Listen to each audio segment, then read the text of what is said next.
శ్రీమాత్రే నమః. 5వ శ్లోకం. హరిస్త్వాం ఆరాధ్య ప్రణతజన సౌభాగ్య జననీం పురానారీ భూత్వా పురరిపుమపి క్షోభమనయత్ స్మరోపి త్వాం నత్వాం రతినయనలేహ్యేన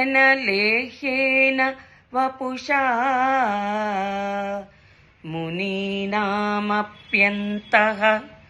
ప్రభవతి మోహాయ మహతాం.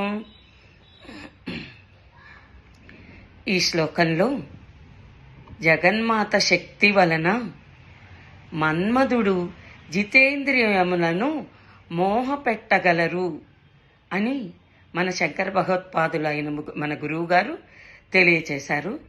ఈ శ్లోక పునశ్చరణ వలన ప్రతి వారిలో ధైర్యము, సమస్యలను ఎదుర్కొనే స్థైర్యము, ఆత్మవిశ్వాసము లభిస్తుందని తెలియచేశారు. మనము పారాయణము చేసే ప్రతి శ్లోకానికి సదాశయము ఉంటుందని తెలియచేశారు. మనలో జ్ఞాన తేజస్సు ఎదుటివారిలోని ఆధ్యాత్మిక తేజస్సును ఆకర్షింపగల శక్తి లభిస్తుందని తెలియచేశారు.